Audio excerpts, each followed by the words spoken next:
finally have one. A Profile Elite hub. Let's get into it and I'll tell you guys what my opinion is on the hub. What I do, what I don't like.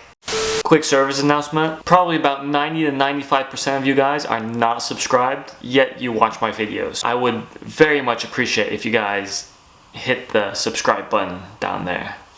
So first of all, when it came out probably about 10 years ago, or well over 10 years, correct me if I'm wrong, but I think it's one of the most expensive BMX hubs on the market today, especially in Europe. Is it worth it? I'll let you know. So my first thoughts. Let me start by saying I'm a fan of Profile. I really like their simplistic designs. I really like the quality. I like that a lot of options on the hub are interchangeable. You can upgrade whatever you want. Is it the axle, the bolts, the driver? There's a lot of hub shell colors to pick from. You can change a lot. So that's one thing I like a lot. You can actually see it is a very high quality product. And yes, you pay money for that. I would say, based on my experience with Profile hubs in general, that the price is worth it. I think in the 10 plus years I've had Profile hubs, not the Elite but the Mini, I've worn out bearings in the past. It's very, very easy to change them out. You can find how to do that yourself online on the Profile website, on YouTube videos. It's very easy. They explain it very well. I think the Profile Elite hub is one of the best in its class. And when I say class, I mean the direct engagement hubs. There is no slack whatsoever on the driver. It has, and it says it on the hub shell, 204 points of engagement. To my knowledge, that is the most points of engagement of any hub in the BMX world at the moment. Is that a good thing? I think it is. I really like having that instant engagement. So recently, I replaced the axle on my hub, and as you can see, it sticks out pretty far.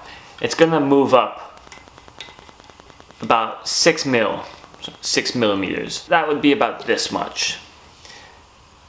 But it still sticks out very, very far. This is something you do not want to have in your leg. What a lot of people would do, and what I'm gonna do to this wheel as well, is gonna grind it off. This side of the axle, the one closest to the driver, has a very nice place to put an Allen key in. It makes it very easy to service stuff on your hub. The other side, however, does not. So the issue with that is, on the non-drive side, a lot of people tend to run pegs. A lot of people generally don't run pegs on the drive side. You're gonna lose that very nice Allen key hole right there. For the guys at Profile, I would say have the Allen key hole on this side. With a peg going on there, there's no reason for me to cut this off, so I would keep that Allen key hole. Something I would have preferred. I went for a mill axle. For me, this is the better option. I like to run pegs.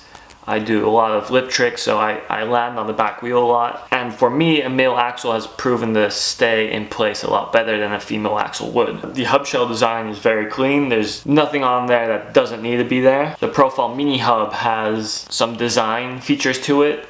This is just very clean. Female axles don't really have lock nuts, so you can just slide everything on and off what you want. By removing this lock nut, we're gonna be able to look into the driver.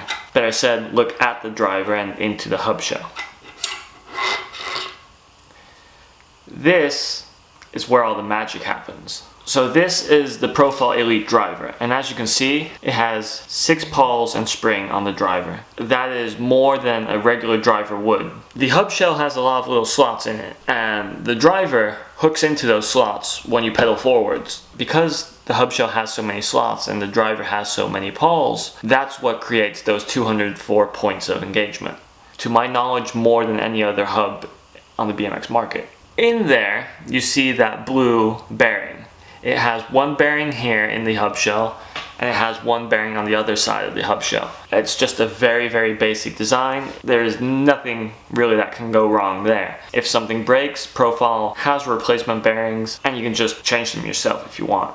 So do I think you should, if you have the option, buy a Profile Elite hub? If you're looking for a direct engagement hub and you're willing to spend the money, yes, this is, in my opinion, the very best hub available on the market today. It is pricey, so if that is something you're not able to afford, There's a lot of other more affordable direct engagement hubs on the market today. If you're willing to spend the money, Profile for me is the way to go. If you should get the female or the male axle or any other titanium bits, that is all up to you. So these were my thoughts on the Profile Elite hub. If you guys have any questions, please leave me a comment down below, and of course I'll try to answer it as best as I can. Enjoy the next sound clip, and I'll see you guys with the next video.